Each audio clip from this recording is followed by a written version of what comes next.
I think the discs are now being read, so good. let's get this game underway. We're going to start off with Fariko Amaze.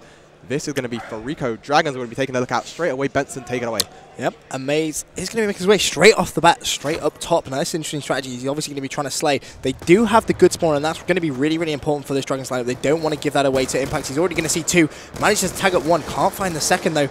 Going for the pre-fight. Immediately turns. Great anticipation right there from Amaze. Shutting down Karma. And unfortunately, did get taken down. That was actually Fariko. Who was that? I think that was actually Karma with a fantastic MSMC shot. And now Amaze just going to have to take his time. And here it is. It's going to be Fariko Impact getting off to a very nice start here on this hard point on Hijacked. Starting off with a 20-point lead, but now Amaze is trying to lock down this hard point for his team. Takes out Karma. Hard point is being contested. This hard point is very, very prone to being contested. Obviously being placed right in the middle of the map. Very, very open space. The kind of space that you see the trophy systems go down in, try and prevent themselves from getting stunned. But now it looks like Dragons are going to be in control of this hard point. Not much in this game at the moment, but it's going to get really, really interesting when we switch over to the underground hard points and the hard points where setup actually matters. This hard point, I think neither team really cares about that much. It's just them getting warmed up and getting into this game. It's all about controlling the spawns, especially on this hard point, and that's what's important to note right here. Dragons have lost control of the spawns, and because of that, Impact are going to have that anchor. So if we bring up the map really quick, you can see Impact have, you know, the spawn. They're getting the great spawn. Someone is sat right at the back of the map, anchoring, doing a fantastic job. Fizzy, on the other hand, he's on a 2-kill streak right now. He's on that hard point, and he's desperately trying to claw back that lead Impact have. However, it looks like Impact now do have control. We'll get on board with Killer, who was on the hard point, but he's actually lost control of it. But you can see, still getting the fantastic spawn right at the back time and time again, and that just is enabling him to throw more and more bodies at this hard point.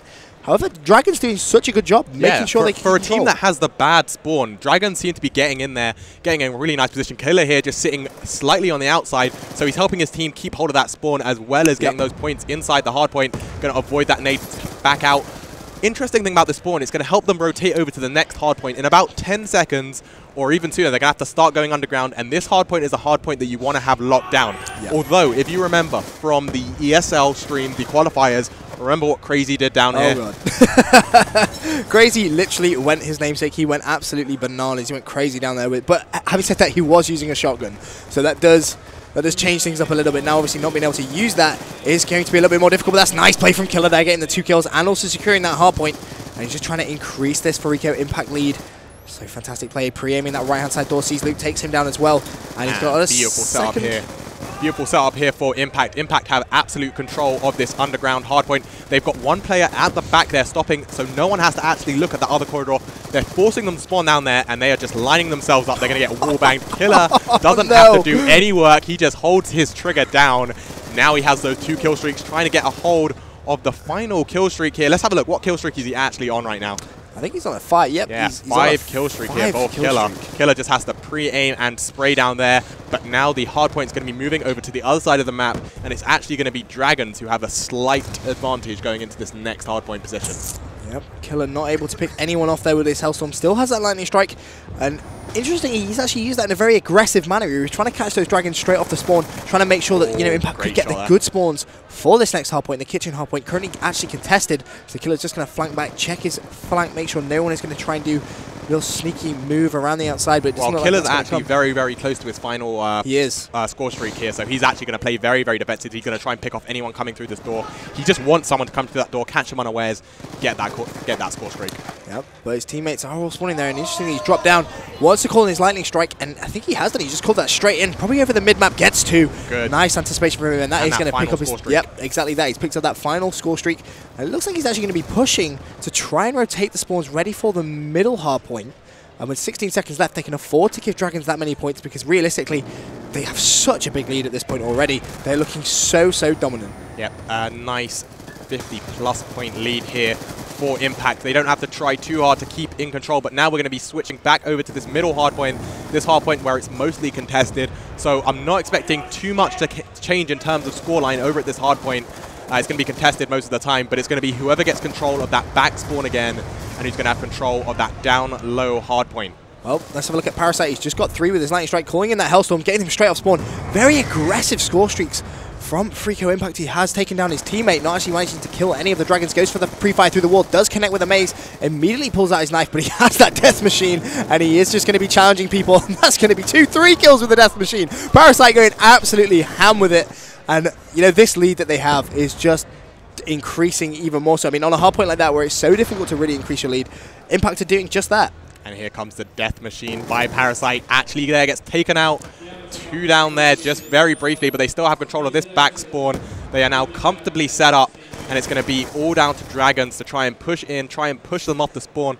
And was that a bad spawn for him there? The Parasite just off the spawn. Was that a bad one? Yep, Parasite got a very, very bad spawn. It seems like Dragons now have got the anchor, and they are trying to at least close this deficit. I mean, let's not forget, if they can control the hard point for its entire length, they are back in this game. And the next hard point being underground, if they set up well and they can get a few points on the board, they can easily come back into this game. That is what is so good about hard point. Obviously, a brand new game in Black Ops 2.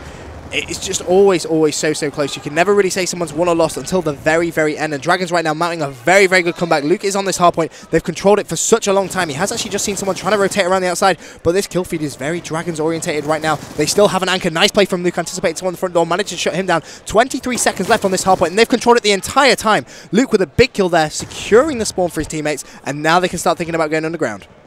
Here we go, Luke actually managing to close that deficit a lot. Now we're looking at just over a 10-point, just over a 20-point, deficit for Impact. The problem the Dragons have right now is they haven't set up underground, and there is actually going to be a Dragonfire in there. They need to try and shut that out, and they haven't been able to do so, and that is going to get 3-piece right there for Parasite. Down. Going very, very big underneath. And this was the problem. Dragons did so well on that last hard point. They managed to close that deficit, but when it came down to setting up on the next hard point, they just didn't do it. It was almost as if they completely forgot. And what they need to be doing now is they need to try and overextend, go around the outside, come from the opposite angle. They know someone is going to be on the other side blocking the spawn, which is why they're continuously spawning on the kitchen, but continuously running at them. They're just feeding kills right now. And sorry about that there, just cut out because I had a bit of a throat itch. But here we are down low. It's going to be Fariko Impact who have control over this hard point. Amaze timed out.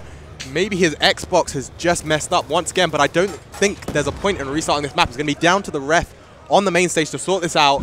They may give it to Impact there.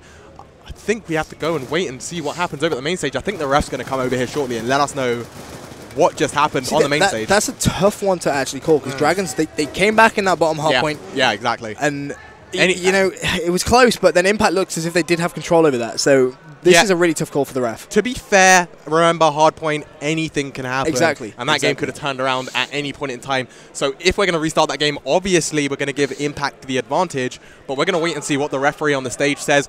But Red Benson, why don't you walk us through what actually happened in that game? How was it that Dragons actually started to get a foothold back in the game? Well, at the very start, it was absolutely all Impact. They had some great control. They were controlling the spawns fantastically. And then out of nowhere, this is what we see with Dragons time and time again. They're a momentum team. They started getting a little bit more vocal. We could start hearing them a little bit more. They were making those big, important kills.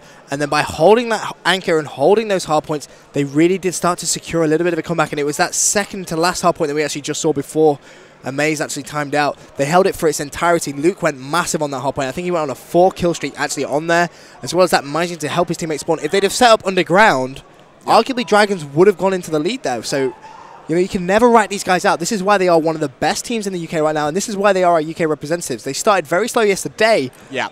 But so obviously, just referring back to the pool play, Dragons weren't looking as strong as people had hoped coming into the event. But then maybe it's that thing when you hype up Dragons. That's it.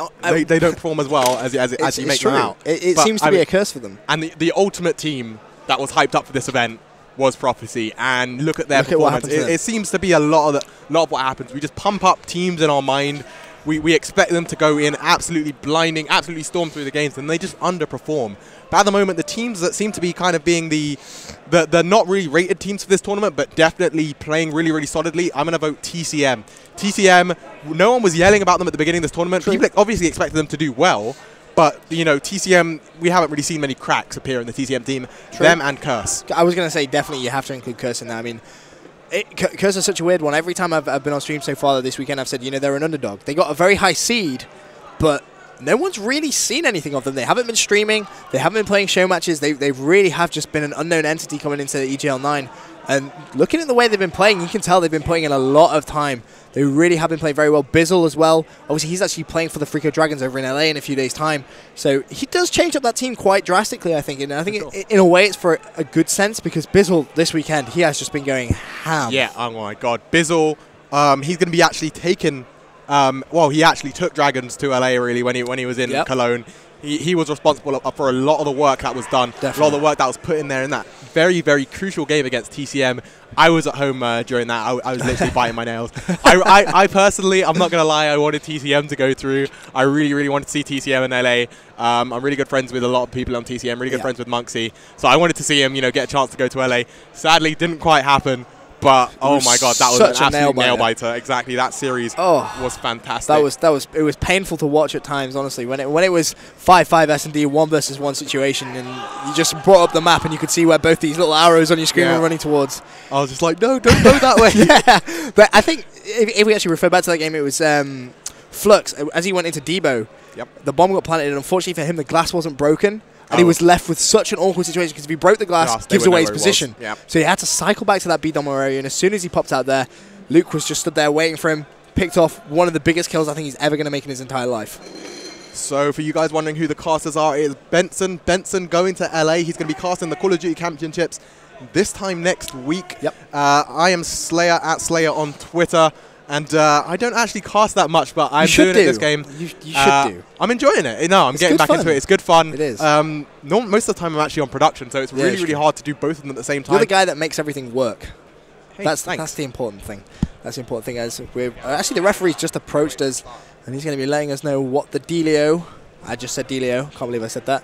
Oh, don't worry. What the deal is. You've been forgiven. What the situation is on the... On the main stage. On the feature stage even. Right now it seems that the disc that Amaze has been using, or the Xbox that he's been using, has been having a bunch of problems, disc unreadable errors. So we're going to try and get that Xbox fixed as soon as possible. We want to get back in this matchup. That was turning out to be a close game. Exactly. That was really turning out to be a very nail-biting finish. I mean, I could see Dragons coming back into that, which is something that happens time and time again whenever you watch these guys play Hardpoint. They are a momentum team. As soon as they start building on that momentum, that's when they really start playing their best Call of Duty action. So I can actually just see Amaze. And by the way, when Benson says makes everything work, that doesn't include Xboxes and discs. Sadly, no. That would be good if you could just click your fingers and it would be done. But no, sadly not. You have to get them replaced. But I really want to get back into this matchup as much as you guys do. I probably have more riding on it than most of you guys in the chat. Mate, if Dragons win, I'm looking forward to my supply of water. That's all I'm going to say. That's going to be good fun. I would love to be your waterway, Benson. It would be so very, very good. But I'm just going to quickly hop over to the stage. I'm going to cut you guys to a very, very quick commercial break.